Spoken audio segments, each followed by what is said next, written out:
Hello there fellow NPCs, I'm Scythe, and today we're getting back into the house in Fata Morgana, Requiem for Innocence, and we are currently following Morgana 4 years after the raid at the brothel. We already know that she's been taken in by the swordsman, delivered to Jacopo, hid his face because Morgana thinks he's the lord that used to bloodlet her to feast upon.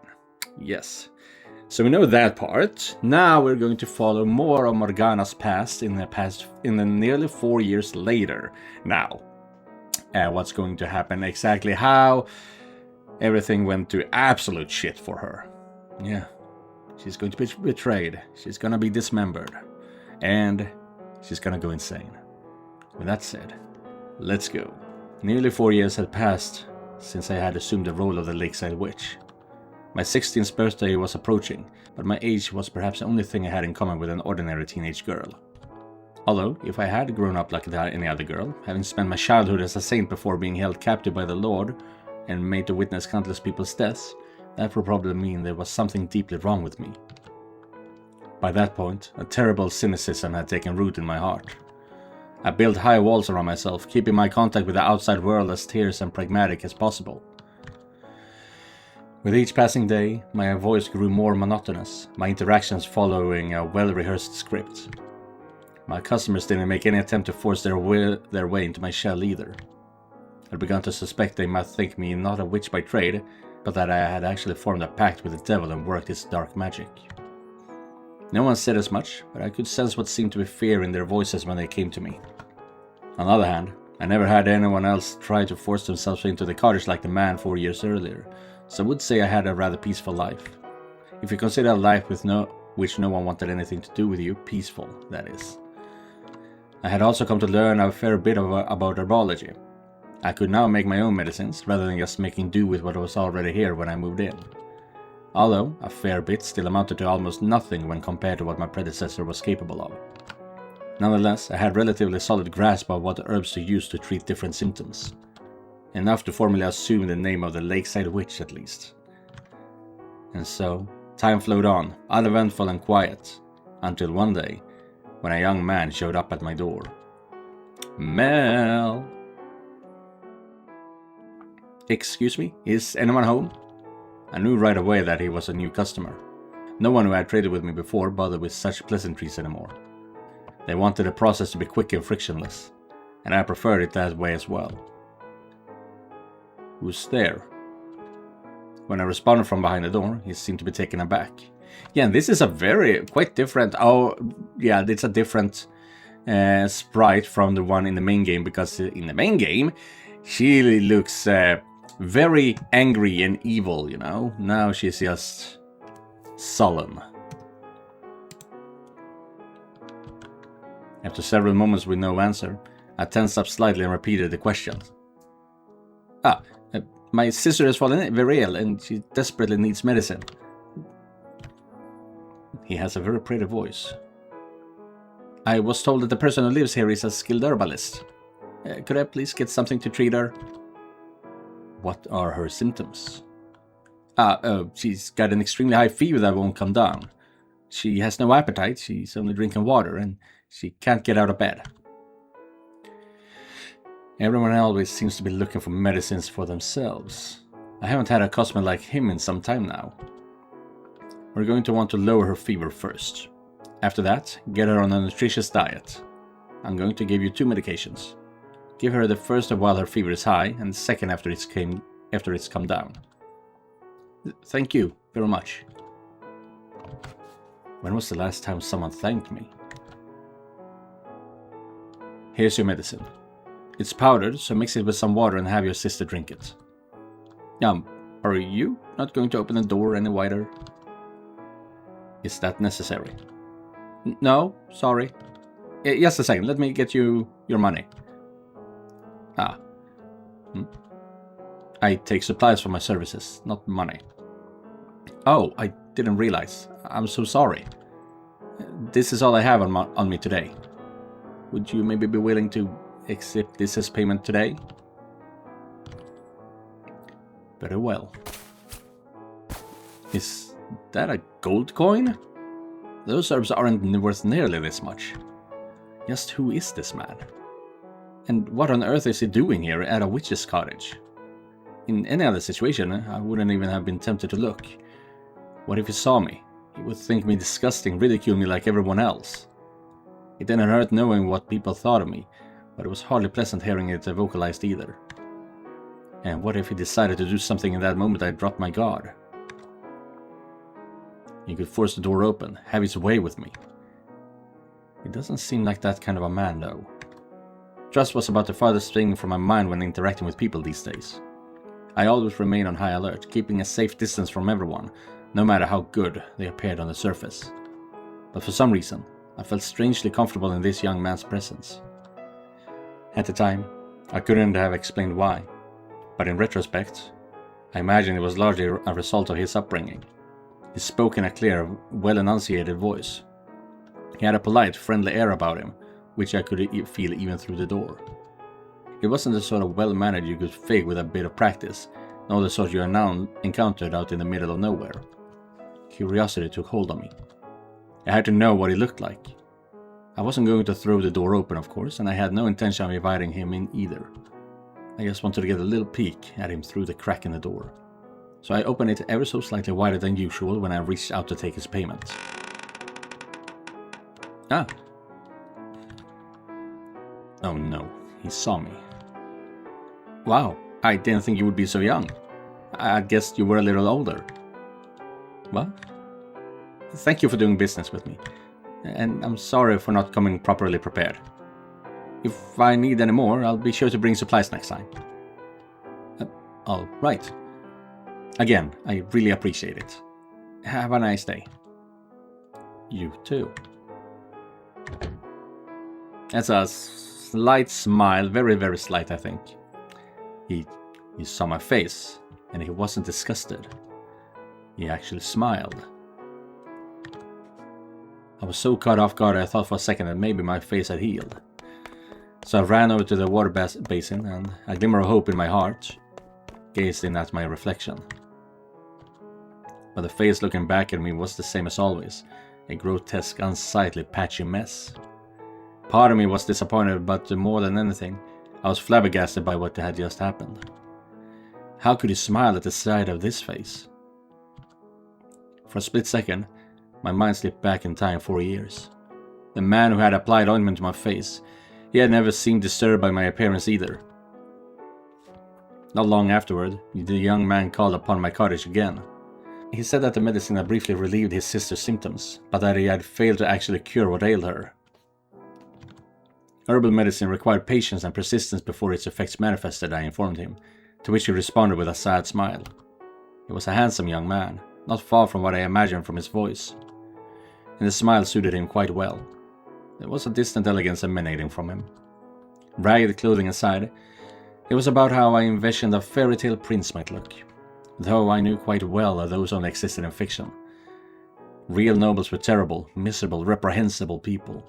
After a few visits, we started having a little conversation outside of our business transactions.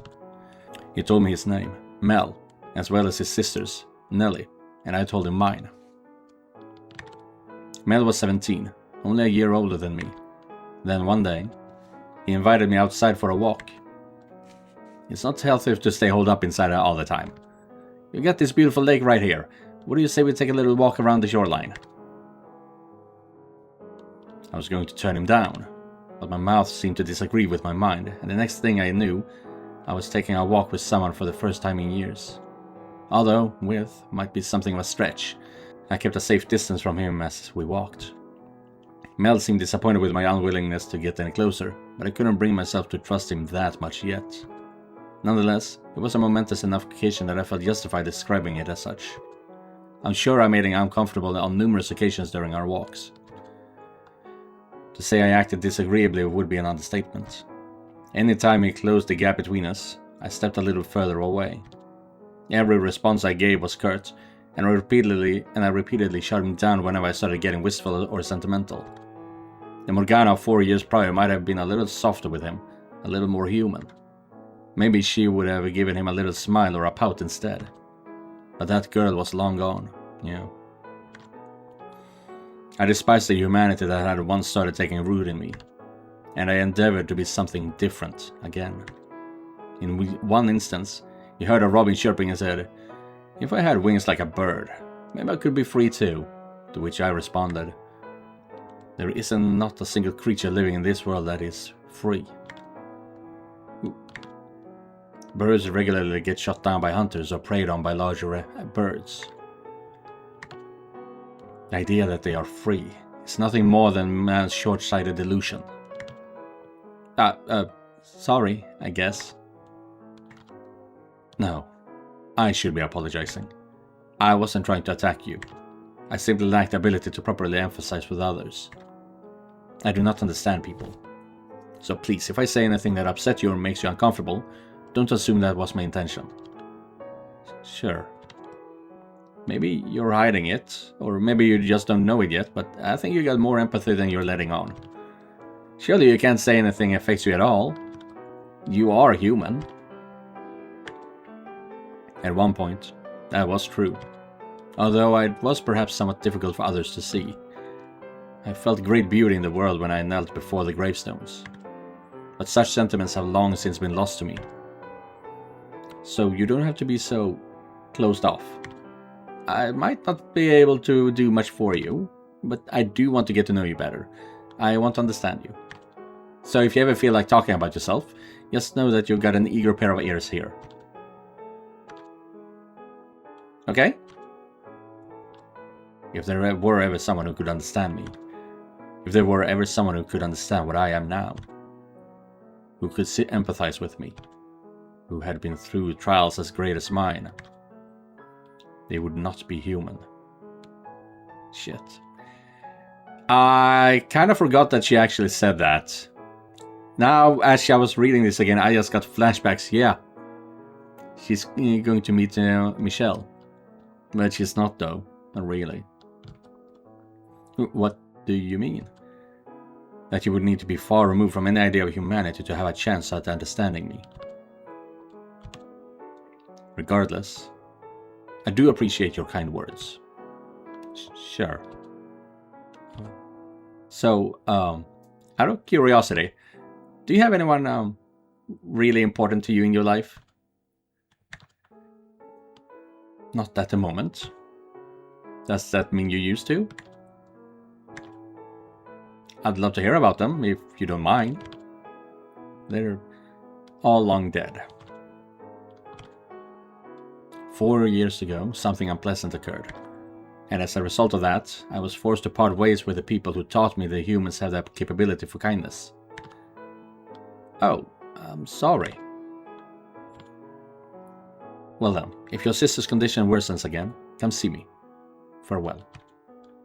Hey, maybe we could walk a little slower next time, so we have more time to talk. I want to get to know you better. I'll consider it. Alright. So long. Bye! See you soon! I was conscious of how cold and distant I was being towards him, but I had no interest in changing anything. Not that I even knew how to anymore. I had never known particularly well how to choose the right words, the proper way to act in various circumstances. But what little knowledge I had possessed had long since lost. I assumed after the things I had said to him, Mel would never ask me on another walk again. But I was wrong. He did the very next time he came for medicine, and every time after that as well. Hey, so I was thinking, I bet you make a really good singer if you wanted. A singer? Yeah, you've got this really pretty voice. I think it'd be nice if you tried using it to sing. I'm sorry, it's not my place to tell you what to do. You hardly talk. Why would I think you'd want to sing? I'm glad we're on the same page. Never again. Sorry about that. Really. Anyway, I wonder who first came up with the idea to sing. You can brighten someone's day or sour their mood with just the sound of your voice. Kinda amazing, don't you think? It's almost like magic. Oh, and there's also battle songs too, for getting soldiers fired up for combat. Battle. Now there's a word I never expected to hear from you. I mean, I am a guy. I admire anyone who has the strength to go to battle. I could never, ever do it myself, though. The sight of blood makes me sick, and I barely know which end of the sword you're supposed to grab. You're a noble, aren't you? What need do you have for knowing how to use a sword? That's what I used to think too. But now I think I should have gotten training. I may not have been a soldier, but I needed to be strong. I could have avoided so much if I was. And Nelly wouldn't have to live in a rundown shack in the middle of nowhere. As I recall, he said once that he was forced from his house after a dispute over who the rightful heir was. High society sounds like endless fun. I'm sorry, I'm sure you don't care about any of this. No, you're fine. I'm the one who asked. Thanks. I want you to know, I really do appreciate it. It's nice to just be able to talk about this stuff to someone. You're naturally sociable. I'm sure you could find plenty of other people willing to listen. I don't get into town much, not even to run errands, so I'm still kind of an outsider. You're my only friend right now.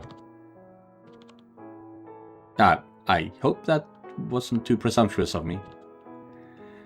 Call me whatever you like. Oh, thank goodness. We should do this more often, really. Talk more, get to know each other better, become better friends.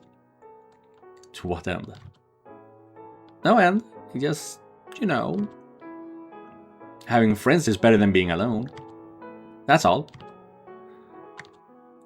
I see. I'll be heading back in now. See you. Again. Yeah, see you soon, Morgana.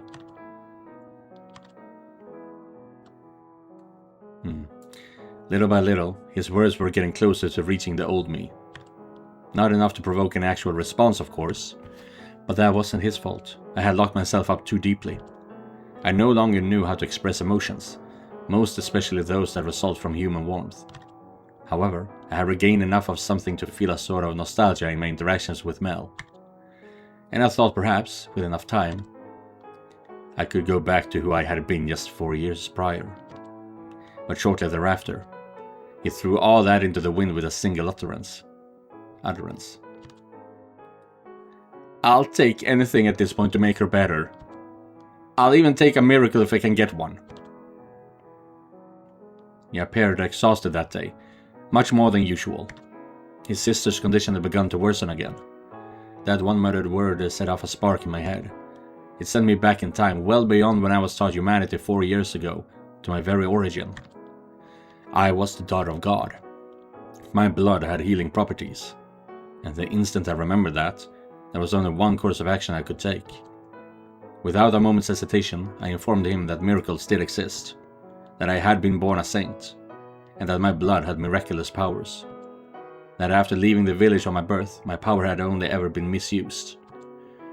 First by the Lord for his sick banquets, then by me for letting it lay idle so long. Now was the time for me to correct that. He was a kind-hearted young man who loved his sister. Who deserved this blessing more than them? I told him everything. At first he was surprised, but never once did he accuse me of lying. He listened carefully and intently, taking in every word. And when I was finished, he said he believed me. He said he would entrust his sister's care to me. Mel's sister slept upon a simple bed. She was a sweet little girl who looked like she would have been quite spirited if not for her ailment. Both she and her brother had beautiful flaxen hair. They looked as if they had both been yanked from a painting. Seeing them there, I wanted to do everything I could to help them, to ensure their happiness, and I knew I had the ability to do so. No longer would I be the one receiving others' charity. I could be the one giving it again. And so I made a new cut on my mostly healed arm. For the briefest of moments, a flash of him applying ointment appeared in my mind, but I quickly cast it off. The flaxen-haired girl showed signs of recovering as a result of my miracle. The boy came to my cottage, overjoyed, to thank me. I was extremely proud of myself. I felt like, for once, I had actually saved someone's life. I had finally been able to use my gift to help someone truly good. After the miracle, though, he stopped referring to me as his friend. Understandably so. No one could think of themselves as equal with someone who performed miracles. Awe, fear, reverence. They were all feelings that came from the same place. An inability to think of me as a human who experienced the world the same way he did. He saw me as abnormal. I had always been fine with that. It was how it was supposed to be. Being different was what I always wanted, and in some way, it was what had kept me going. So seeing him put more and more distance between us shouldn't have bothered me in the slightest. But I continued to offer his sister my blood, no matter how distant he grew. Eventually, he stopped inviting me on walks. But that didn't matter. I would serve my duty and perform miracles regardless. He would simply knock on my cottage door and say, "Oh, my sister's fallen ill again. Would you come perform another miracle?" I could hear the apprehension in his voice. No longer did he show me his gentle smile. No longer did we listen to the birds singing together. No longer was I the one being cold and distant. And no longer did he say, "See you again," when we parted ways. Back in my village, when everyone feared and revered me as a saint, it filled me with a childish sense of superiority. But there was no superiority now. Only a prickling in the softened shell of my heart. I was no longer the child I had once been. I had changed. I had learned what warmth felt like. My memories of that time were vague and ethereal, but the feelings they had created lived on, deep within me. For a time, I had felt a warm familiarity around Mel, which only made me yearn for him to treat me that way again. I wanted to be able to open up to someone once more, though I had never said as much out loud. Should have faded away. Gloomy day after gloomy day passed, and then I received a new visitor. I asked them their business from behind the door, but they hesitated for a few moments before responding. Yeah, that is the swordsman who realized, oh shit, this is the girl who I didn't kill 4 years ago. Her voice is triggering something in my brain, making me not want to kill people right now. My instincts told me that whoever it wasn't the noble boy. So I waited, perplexed and slightly on edge, for them to say something. And when they finally did, I was left aghast at what I heard. "Are you the witch with the miracle blood?" Yeah, she remembered him too. Why did he sound like the man who had slaughtered the slaves in the carriage, laughing all the while? What was he doing at my cottage? I thought he had wandered off somewhere, never to be seen again. I thought he was out of my life for good.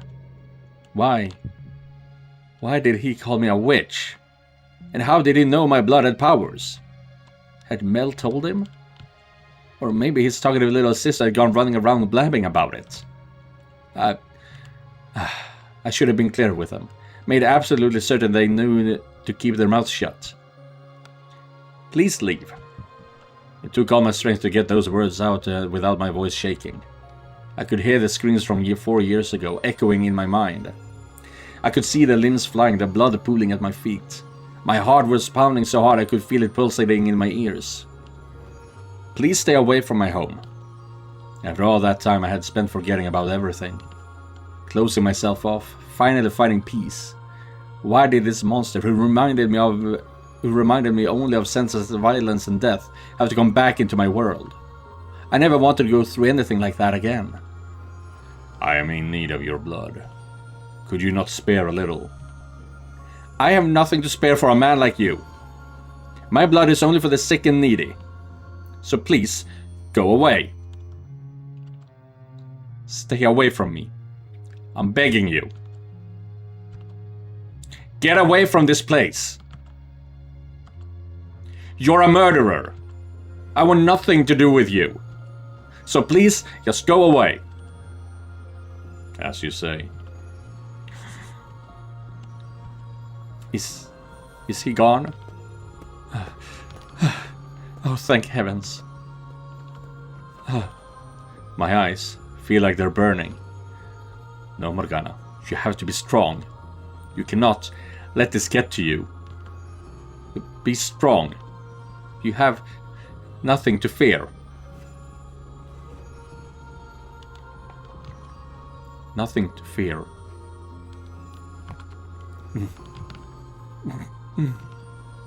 No, no, stop. Fight it back. I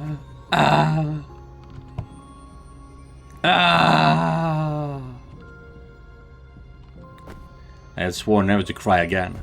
But the moment fear released its grip on me, everything that had built up coming pouring out in a hot stream. Tears soaked my face. I wiped them and wiped, and still my hands came back wet. With each passing second, I felt myself reverting into an ordinary, helpless little girl. No, that's what I had always been. My whole life I had just been putting on airs, when in reality I wasn't even strong enough to withstand a little fright. Even with the horrid man gone, I couldn't rest easy. I couldn't be sure if he was gone for good. Maybe he was just waiting for a more opportune moment to target me again. The following day, I took a brief walk with the noble boy, but I couldn't bring myself to talk to him about what had happened. With how much distance he was keeping between us, I doubted he would be willing to do anything to help. For 3 days and 3 nights I shook in terror, thinking, considering, speculating, wondering, hardly getting a wink of sleep. I was too anxious to sit still, so I paced in circles around the chair by the fireplace. It's too soon to be sure if I'm safe. Can't go outside unless I absolutely must. Not even just to get a water from the lake. He could be waiting in the shadows to take my life. I'm not safe here anymore. I shouldn't have said anything about my powers. They've only ever brought me trouble. I should probably find somewhere else to live. But where? How far could I even get on my own? He could be out there waiting for me to open the door. I would need help. Don't be a fool. No one's going to help me. Ooh, is this Morgana the witch appearing? The boy barely even wants to talk to me anymore. All I wanted was a quiet life. Is it him? Did he return? Calm yourself. He knocks harder than that. It's not him. Who's there? It's me. Ah, his sister needs more of my blood. I'm not here about Nelly today. I'm sorry for being so distant lately. What? I want to talk things over. Ah, he's finally reconsidered. If he can treat me like a friend again, then maybe I could ask him. I want to talk to you too. I opened the door without a second thought. I let my guard drop, because in my mind, the flaxen-haired boy briefly took the place of the slave man from the brothel. The man who had saved me from the terrible lord offered me his hands, guided me into the light. And here he was again, to set me free. To take me away from this place, take me to somewhere new. He had pulled me out of the darkest depths of despair. And here he was again, ready to offer me his hand. A glimmer of hope to cast away the shadows. So I reached out to take it. And my arm went tumbling to the ground. My hope following not far behind. My arm! Ah! Ah! Oh. Stop, please, please, please, please. Oh, that is gnarly. Take it. That's your share. Should last you long enough. What do you mean take it? What do you mean? Why my arm? Why are you taking? Why could you betray me like that? How could I open the door? You just said you wanted to talk. Is that how man? Is that man doing here? Would you bring him over? Could you? Holy fuck! This is difficult to read. You bring him here. How could you do this to me? How does he mean you share? What is he? Was it just easy for you to take the whole arm and keep coming back and asking for me to help? Is that what it is? I thought you were a good person. I thought you were a good person. I trusted you. I believed in you. I opened the door for you because I thought you wanted to talk. I trusted you. I trusted you. I thought you were a good person, a nice man, a nice man. I would have given you and your sister as much blood as you needed just to have asked, and I would have come. You didn't do this. You didn't have to. I would have helped whenever you needed it. Holy fuck, it's difficult. Why would you, how would you now, why? Tell me why, tell me how you could do something so terrible, so cruel. Would you tell me, you wouldn't tell me. Tell me. You wouldn't do this to me, you wouldn't do this to me. Nothing personal. I just need your blood. Without it, she'll lose her church. She needs the money. I needed some way of getting enough money to keep her church running. So the Lord made me an offer. The Lord? Why him again? If I brought him the witch with the miracle blood, he would finance a whole new church for her. So don't take it personally. You get to be the sacrifice. To keep her church from collapsing, to keep her world from collapsing. So don't take it personally, witch. Cheers! A saint's blood and good fortune to all!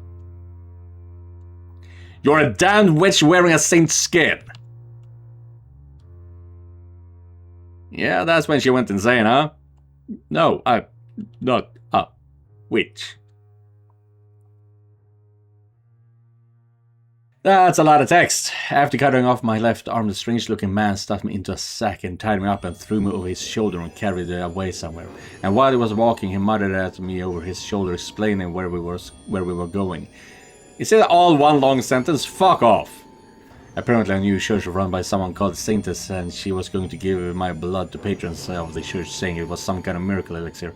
But what was this nameless nun doing calling herself a saintess when I was a real saint, and why did I have to be the witch sacrifice for her sake? It didn't make any sense. And most of all, why was the Lord involved? Did that vicious, cruel, horrible, miserable man have to come back into my life? Why couldn't he just leave me alone? Was it really so hard? Why he had already had his way with me? He had his terrible banquet, his blood sabbaths already. What did he need? With more of my blood? Hadn't he already had enough? Did he find out I had real powers, and so he decided to come back for more? More, was that it? He could have just called me the saintess instead of her, and he didn't have to make me into a witch. Oh, it's because of my face, isn't it? I wanted a pretty face to put on his brand new church, he wanted a pretty face to put on his brand new church, not an ugly scarred face like mine, but that's all. She's just so pretty. I can't perform miracles, but I'm here with my arm cut off and stuffed into a bag, and slaves are treated better than this. All I wanted was a quiet life, but I have this power, so I just wanted to use it to help, that's all. Oh, Father, your trial is too great. I cannot bear it any. I wasn't born to spend my whole life suffering. About time. But that is going to be the end of today's video. Damn, I will say those one sentence fuck off walls of text were really difficult to read. Especially since I'm trying to put some sort of emotion and effort into it. But it was really difficult. So yeah. But this is sad.